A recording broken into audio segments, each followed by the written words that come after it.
Hi, and welcome to the PrepFormula 2015 CFE Case debrief for a CFE Day 3 case. This is case number 2 called Chang's ESL. I'm Mike Katsevman. I'm the course director at PrepFormula. PrepFormula is the largest and most trusted CPA prep program in Canada, and we offer a one-on-one focus program for the CPA core and elective modules along with the common final examination, which is known as CFE. What I'd like to now basically show you is how to address each one of the cases that you'll be doing as part of the CFE. So on the right side over here, we've got the CPA Canada materials. On the left side are my own comments. The case on the left was obtained publicly from the CPA Canada website.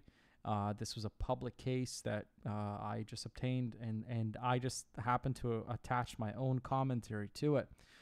From a legal perspective, PrepFormula is not associated or connected with CPA Canada, CPA Ontario, or any other CPA bodies. And what you're about to see is basically my own opinion of how to address these cases. My own personal background has been a CPA marker with CPA Canada, and I have been involved as part of the UFI and CFE process for a number of years. So why don't we begin? So what I'd like to do quickly is take a look at this case. I'd like to read it together with you. I'd like to explain what you have to pick up, okay? And I'm also going to explain the preferred format that I want you to structure things with. And I'm also going to explain how marks would be awarded based on what I see here, okay? So if we continue and if we kind of get started, so like I mentioned, this is specifically going to be the CFE Day 3 case 2 case. As you can see, we're doing about 80 minutes. 80 minutes to me is an optimal amount of time here. Why don't we kind of get started and see where things are rolling. So Chang's ESL Academy. The Academy is a private company that reports under ASPE. It's located in downtown Toronto. The Academy offers English as a second language programs and courses to students who wish to improve their English for personal and professional purposes. As we can see here, we've got a lot of information about the type of company that this is, right? So we're dealing with basically a little bit of information about what their operations are like. The Academy has been an audit client of the accounting firm Aderman LLP for many years and has been audited annually to reassure Michael Chang, the president and sole shareholder of the Academy. So as you can see, what does this mean? Reassure Michael Chang. So he's been taking basically his own advice on, he himself wants to get an audit for the company. This is not something that's required. So your role here would be a CPA auditor, right? So your stakeholder here would be who? It would be Michael Chang, right? Okay. So what's happening now is you always want to keep track of all the key dates. January 29th, 2016, you CPA have been called into the office of the audit partner, Evelyn Aderman. She informs you that she'll be leading the audit engagement for the year ended December 31st, 2015. Evelyn tells you the following. The Academy have had an eventful year, okay? Eventful generally means down, bad, right? In October, it started offering courses online, which has been a significant change from its traditional course setting, of course. So they are never going to test you on a case which is simple, and what you end up seeing here already is there's some kind of a change, there's some kind of an issue. Knowing that you're going to be an auditor, you want to kind of think about what is your role here. The role is that you're a CPA auditor. Right away, any kind of a change, you might want to think about how the change would impact your audit opinion. Okay, so right away you're kind of thinking, how is my audit opinion going to be changing here? Well, here's a summary of Michael Chang's courses based on this particular appendix. So I'm just going to underline the appendix, and we will be going there in kind of a little bit of time. What you end up kind of noticing here is specifically you're being asked to prepare a memo, right? So right away they're telling you this is your first required, right? So please prepare a memo that includes an analysis of any financial reporting issues from this change. You should also consider the impact of the change on the risk assessment, materiality, and the approach to this year's audit. So they're specifically going after a couple of parts here, okay? So one of the first things that they're asking you to do, right, is the risk assessment. Another thing that they're asking you to do is the approach and the materiality. So what you end up noticing is this is basically something that should follow the ramp format. And they're also making you do another discussion specifically related to FR, right? So to me, there are a number of different requirements here. Right away, I'm seeing that there's possibility for a number of different requirements here. I'm actually going to say that the FR issue might be something completely different. So this is not something that I normally see. So I'm actually going to call this AO6. So AO1 and AO2, your assessment opportunities relate to this discussion: the materiality, the approach, the risk assessment, etc. And I'm noticing another potential required for the FR piece. So if we continue reading, after a number of years of profitability, Michael is considering opportunities to further grow the business. He's unsure whether it should offer additional online courses or more of its traditional classroom courses. Michael has asked for a quantitative and a qualitative assessment of the two opportunities. Right away, we're just going to highlight again that we have another appendix. I will use the information on the basis of my discussion with Michael next week. You should consider any strategic and governance implications. So I am seeing a number of different assessment opportunities here, right? So this piece over here, right, specifically links to at least one quantitative discussion. So in other words, your choice here is more online or more classroom.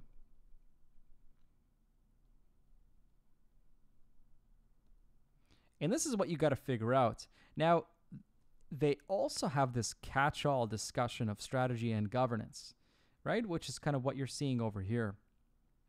So if we continue reading on the next kind of appendix, what I'd like for you to do is always skim through and see if they are mentioning every single appendix. If you'll notice, there's a lot of information on the first appendix. There's less information on the second appendix. And then we immediately kind of jump into the discussion. So anything that kind of relates to this, the second appendix, will be this discussion of the growth, right?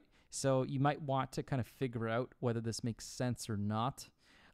What I like to do is, as I'm reading a case, I like to allocate a specific amount of time to each of the assessment opportunities. And one of the things that you'll kind of notice here is this appears to be an isolated required, right? So this is isolated.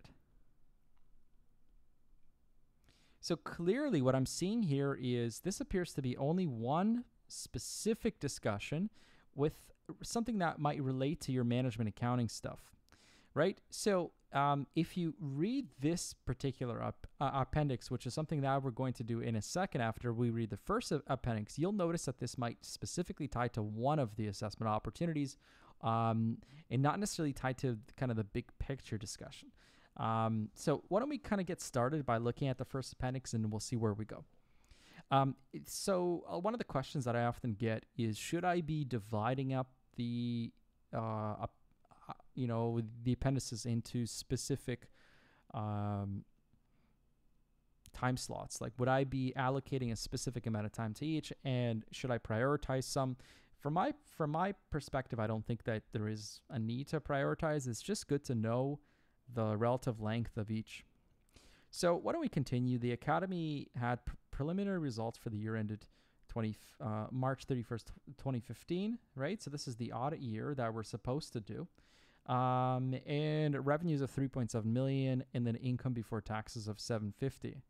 So right away, I'm thinking this is my materiality, right? So automatically, this is my materiality link that I want you to kind of keep track of, right?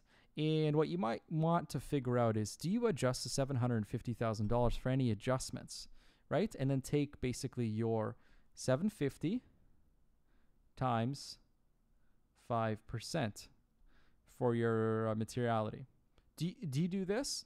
Well, what you first want to do is adjust the 750 for any FR topics, right? So as you can see here, later on down below here, we've got a discussion of FR.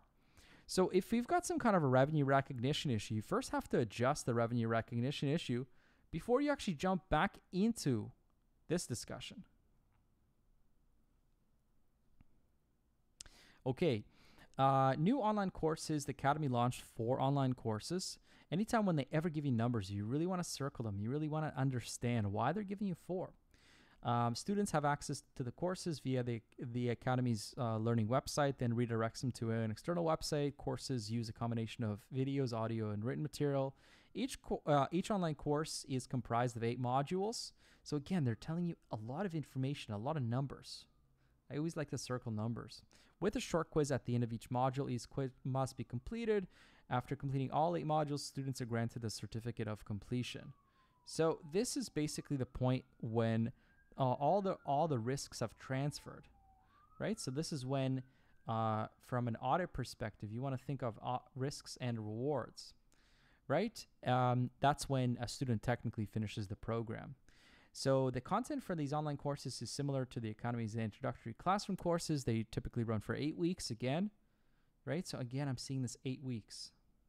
Well, the classroom courses also do 1 module per week. The online format, however, allows students to complete each module at their own pace, while students are a username and password, which is valid for 90 days. So here's we can see how long each student has to complete something. While taking the course, students can view all the materials for the current module in all previously completed modules. To assist students when needed, online tutor support is available throughout the course. And after 90 days, or the completion of the course, whichever comes sooner, students have no longer access to the material and the course is deemed to have expired. So this is, to me, the point. The reason why you're kind of seeing the point over here is this, to me, links to a revenue recognition issue. Because on one hand, what you may want to think about is, can you recognize the revenue considering that you still owe somebody something for 90 days? They have full access to your entire program. So what you may want to think about is this a hidden assessment opportunity? And I'm going to say yes, and it's a clear revenue recognition issue. The registration process, the registration process, sorry, I'm just going to highlight this again. The registration process for online courses is the same for classroom courses, and students can pay. Oh, I apologize.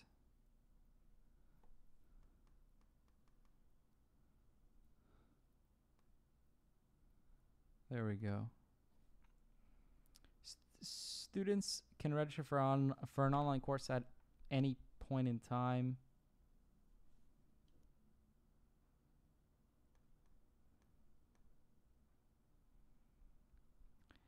And receive their course username and password upon registration. Tuition for each online course is $150. All payments are non-refundable once a student gets access to the online course for the first time.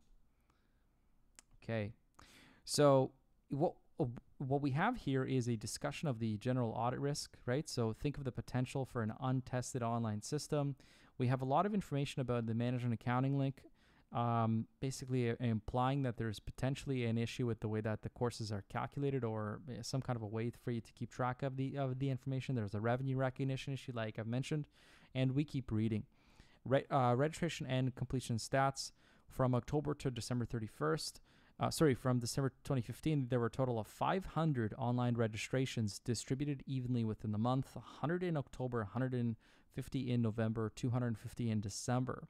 As of December 31st, all registered online courses have been accessed, and 5 students did not complete the courses before the expiry date. But by December 31st, students had completed 80% of the unexpired October registrations, 30% of the November, and 20%. So what they're really teaching you is there are a specific number of people who are still in the course. So all you want to do is, from management accounting discussion, you want to integrate this discussion and move it into a revenue recognition discussion. So they're telling you who is still in the program. What you may want to do is take a look at the original registrations, right? Which is these. And what you may want to do then is determine how many are expired. And they tell you that the 5 expired here, right? Okay. So then you want to figure out what is the number of candidates that completed the course, right? The 80%. So this is kind of our 80%, and this would be basically 100 minus 5, which is 95, times 80%, which is where you get your 76, right? And this is going to be your 30%, and this is going to be your 20%. Understood? Awesome. And the ongoing is the following. So you would calculate that deferral of the revenue by taking the ongoing number of students times $150, right, which is the revenue per course, times the outstanding days outside of the 90. The Academy's financial statements show $75,000 of revenue from online courses. Immediately, a thought that kind of comes to mind here is kind of leading to this. Michael was surprised to learn that many students registered for online courses have a Toronto mailing address. Now, you might want to think about this. Is there an issue of sales cannibalization? And the concept of this is very simple. If someone is purchasing an online course because they want a cheaper rate, and the chance of them attending a classroom-based course reduces as a result, then there's a problem. So you really want to make a big deal, and this is where the assessment opportunity 5 comes in. Okay. The cost of an online course and platform development. In January 2015, Michael commissioned a market research study. By the way, what does this mean? So our market research study is some kind of an FR topic, right? So right away we're talking about there's some kind of an issue here, right? From a financial reporting perspective. The study cost $30,000, so they're actually telling you how much it's worth, and it's indicated that there's significant demand for online learning. I mean, of course. While the Academy, this would allow the Academy to expand the customer base outside of Toronto, and with a tuition of $150 per online course, which is what we used in here, study projected that annual registration would start at about $400 a course. It would increase about 40% in each years 2 and 3. So to me, this is right away a future cash flow discussion, right? So I'm trying to figure out whether this makes sense or not now. You know, do I have some sort of a discussion that would link to a kind of, I'm going to call this a management accounting discussion, right? So I think this is a specific guidance on how to calculate revenue and expected revenue over the next X number of years. Based on the results of the study, the Academy developed a detailed plan and budget for fall launch of online courses. The Academy's projection on the profitability of online courses were based on markets research, which supported recovering development costs within 1 year. The Academy contracted a programmer to work within an instructional designer and teachers to develop a course content and a related IT platform for the delivery of 4 online courses. Okay, so if they are delivering here, what you're reading here is basically, do you consider this research or is this development? Now, obviously, you've got a couple of different choices here. From a research and development perspective, you really have one basic choice. Research is always going to be expensed, whereas development is always going to be capitalized. So what you need to first figure out is, does this feel like research or does it feel like development? Okay, so then we continue and we notice that these are the specific costs that have been incurred in order to develop. And what you may want to basically decide is this a research cost? And to me, this sounds like research. Programming for IT platform development, right? So this actually has the word development in it. I would probably say that this is development. Allocation for salaries, designer, and teachers for development of course content. I would probably say this as well. Production costs of an online course content, $35,000. I'm going to say fine. I'm going to call this development as well. But something like this, marketing costs, unclear, right? So I'm actually going to say this is a clear expense. So while these sections are capitalizations, I'm going to say that this is an expense, right? And again, web hosting and IT support, and we can kind of go back down here. So what you can kind of tell here is they have already capitalized this. They have done it, right? So they've already capitalized this. Your question is, does it make sense? And here's where they tell you web hosting and NIT support for online courses are outsourced at a cost of $6 per course registration. These costs will be continued to be incurred based on the number of total registrants.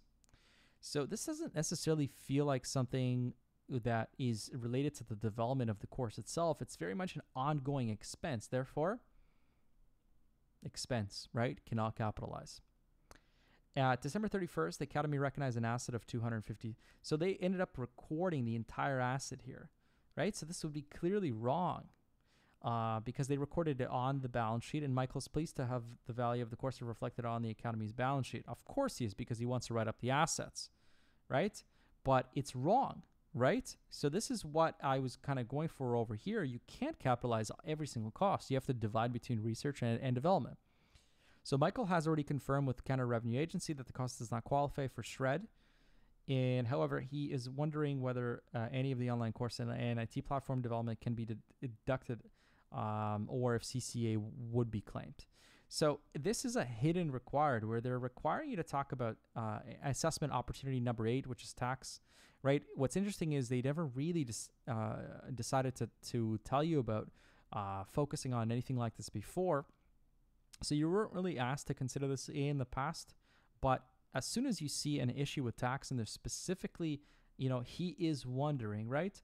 This to me is another assessment opportunity because he's saying, however, he is wondering. So guess what? If he's wondering, you have to figure it out.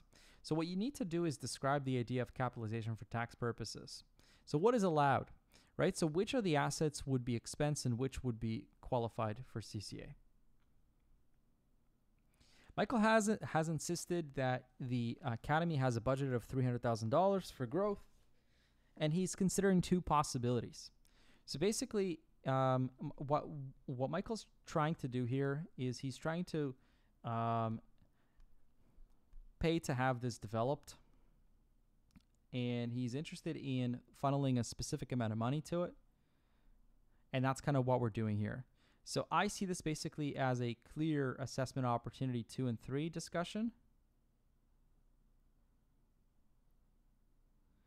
And all I'm trying to do here now is to basically explain how to set all this stuff up. So as you can see by the title, you have a really clear choice here to focus on online versus in classroom. Michael is extremely pleased with the revenues from the 4 online courses, which have slightly exceeded the market rate projections in the first quarter. Although not all courses are suitable for online delivery, he believes that additional 6 of the Academy's courses have been converted and delivered online. And in addition to being offered at the Academy, development costs on a per course basis would be similar to those incurred in the course developed in 2015. Michael hopes that only courses will need to be updated every 5 years. Okay, tuition would remain at $150. So basically, you want to build a model to determine whether this makes sense or not. And we're going to walk through that in a second. In 2015, the Academy offered 40 different classroom courses over 12 different sessions for a total of 480 offerings. Each classroom runs for 8 weeks and costs $400 in tuition. Right? So what do you end up seeing here? Basically, you've got an issue of $150 versus $400. What do you think a student's going to want to pay for? Probably $150, right? So what ends up happening is each classroom has a maximum of 20 students, whereas this is going to be unlimited. And historically, most classrooms have operated at 100% capacity. But remember how a couple of pages ago, they've told you that a lot of people are signing up to the online course from Toronto. And the online courses, and the in-classroom courses are only Toronto. But they're saying that a lot of people from Toronto are registering for this course. So what this means is there's sales cannibalization happening. So what they're telling you now is to adjust and keep it only to 80% capacity. And at the current tuition rates, Michael believes that there's market demand to support 80 additional offerings annually, and he believes that these offerings would be full. I mean, unlikely, right? Because, what we're being told basically is that it's currently about 80%. And if this kind of continues to grow, it doesn't really matter. it doesn't really make sense. So what you might want to talk about is AO5, which is a big picture conclusion to describe, this makes sense based on the current uptake. Additional course offerings would require the rental of additional classroom. Only lease opportunity within the academy's current location is for a 3-year period, $85 a month. And additional classroom would provide space for 160 offerings annually, but Michael does not believe that there's sufficient demand for offerings at this time. So basically what he's trying to make you understand is, does this make sense financially? So what you may want to decide is this going to be a classroom versus online? Calculate both options, decide which brings you more revenue, right? So then weigh the qualitative considerations and then conclude on both, and then you've got the points. Let's look at the marking guide over here. So if you look at the marking guide is going to be unrealistic. It's not something which you could do. So what specifically can you do? So this is the PrepFormula Would I Pass guide, all right, which is what I call the WIP. Okay, so the first topic, my suggested format here would be to use the following PrepFormula preferred format, which would do the identification of the issue, the analysis, the correct treatment, the recommendation, the conclusion, and then 5 or 6, which would be consider impact on other areas, which is this big picture concept, or tying into other areas. So step 1 would be to assess and kind of figure out the academy revenue. Then basically the fact that the performance has not been achieved. And revenue is to be recognized within ASPE section 3400. Right? All I'm simply doing is applying these 6 steps. Step 3 would be to look at persuasive evidence and basically through the criteria. Is it met, not met? Students purchasing a course within 90 days, delivery occurred. So my suggested format would be to use kind of this basically format of looking at the criteria,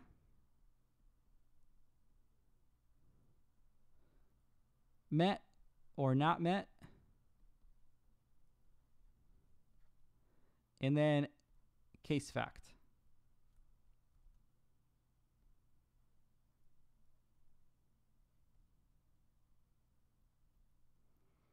So what you may want to do is apply all the criteria, right? And that's what all you're trying to do over here.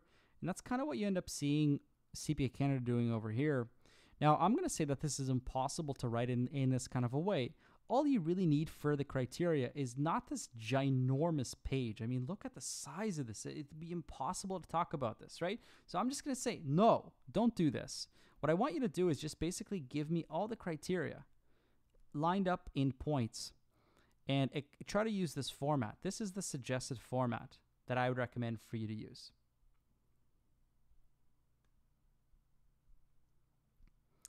So once we continue, that's when we try to figure out this table.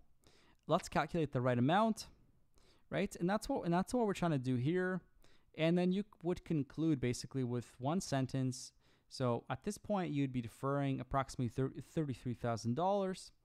And then you'd be applying the impact, which is what you can see below here. Now, as you can see here, you'd be trying to explain the impact of the deferral on the revenue recognition, on the strategic focus, or explain within the context of another standard.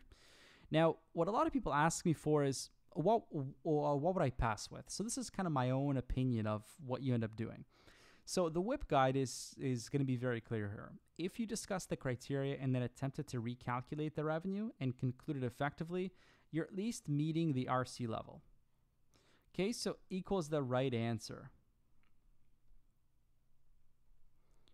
If you attempted the right answer, then you're going to be at an RC. If you did not, then you're stuck at an NC level. But what's required for C? To me, I'm going to say minimal minimal mistakes. You also want a really strong conclusion about why this matters, right? And from this perspective, I'm really looking for this impact discussion. I'm trying to determine whether, does this make sense? And you must also explain that the entire $75K cannot be recognized as revenue. You really want to make that as clear as possible. Okay, so the second assessment opportunity is actually going to be ANFRA as well. We're going to do a very similar format where we're kind of applying the step 1, the step 2. So something like this would be very useful to first determine which costs are going to be applicable or not. That's something that we already did. And basically, you'd want to at least introduce and say that, the company is currently including everything, but some costs should not be included. Something like this would be really obvious. I would actually scratch this completely.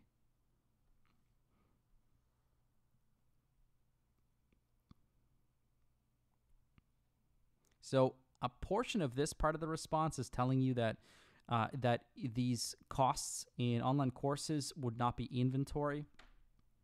And of course, they're not going to be inventory because it's technically an intangible asset and not a form of inventory. But for some reason, in the answer, what you end up seeing is this discussion of inventory. I don't really buy it, so I don't really like it. So I just kind of decided to get rid of it. Step 2, what you end up noticing is you want to go into the capitalization criteria to see whether it provides future economic benefit and whether the costs can be measured reliably or not. Describe each cost as met, not met, the same way that we kind of discussed, right? So that's what you want to do. You want to isolate these costs. You want to bring them down and say, well, this would be an expense. These are all capitalized and these are all also expenses. So then as part of the research phase, what you want to discuss under step 2 is what is research, what is development. Then what you end up noticing is there is an incredibly long discussion here about the development. I mean, again, it's super, super long. I want you to do 6 points, right? 6 sentences like this. And again, using this met, not met structure, which is basically the format that I prefer as a marker. And then at that point, you would basically conclude. So what is the would I pass guide say? NC is anything below an RC. Very clear. Now, if you make 1 or 2 adjustments from the capitalized amount, then you'd be at an RC. If you make all 3 adjustments and apply the big picture focus, to me, you'd be at a C level. And specifically, the impact in big picture here was the useful life of courses and the impact of depreciation. So if you really talk about that, then you're possibly considering moving to a CD level. Okay, this third assessment opportunity here was a discussion of the accounting issues related to the planning of the audit. And specifically, they wanted you to focus on the risk assessment as one of the issues. So you could talk about a number of different things. Basically, a perfect risk discussion would just be introducing the risk. Provide me with 1, 2, and 3 key points. Conclude on the risk of material misstatement. Typically, IR times CR equals RMM, risk of material misstatement. Right? So you want to conclude on the risk of a material misstatement and then conclude on the overall risk. Then the what I pass guide is basically very, very clear here. And the RC would be 2 to 3 risks or 4 risks in very little detail. And a C here would be 3 to 4 risks in significant detail. The impact and big picture focus here, independence related to this engagement. Assessment opportunity 4. So what you want to look at specifically here is your materiality and the approach. I would actually do them backwards. So I would kind of do the approach first, right? Because of ramp, what you end up doing is doing the risks, the approach, the materiality, and procedures. I apologize for my horrible for my horrible penmanship. Right? And then that becomes kind of your overall discussion. You have a couple of different choices from the perspective of doing approach. So one of the choices that they have is, do you go for full substantive, do you go for controls, or do you go for combined? You need to explain why and also describe which accounts you would focus on. In addition to this, what I want you to do is discuss your materiality. There's really 3 key points. The first point would be a user's discussion and the user's needs. You'd also want to then include a materiality base and why you're specifically picking net income, and then calculate the materiality. If you're really good, adjust it based on the adjusted net income. And the WIP guide would be very clear here. If you attempted the materiality calculation, possibly discuss the users and discuss the approach, then you'd be at the RC level, in my opinion. If for a C, what you're looking for is a really good discussion of the users, really good materiality calculation, materiality-based discussion, and a strong approach, including the different accounts. Now, the impact and big picture focus here was really clear. Because why is the approach so critical with an online course? Well, that's because you can't just say that you want to do full substantive here. The entire website has controls. Assessment opportunity 5, you're discussing the different ways of kind of expanding. And what you want to do is kind of consider whether you have full capacity, which is 100% versus your 80% capacity, and see whether it even makes sense. And what you end up noticing is that the cash flows are very, very different under both cases. So in this case, what you want to really notice here is you want to try to perform the best and simplest quant which you can do in approximately 7 minutes. That's how much I would allocate to this entire section. Do not spend more than 7 minutes doing this, because all you're trying to really figure out is, does this make sense? So then you're trying to weigh the two options. What you're trying to then weigh is, I would add actually 5 minutes here.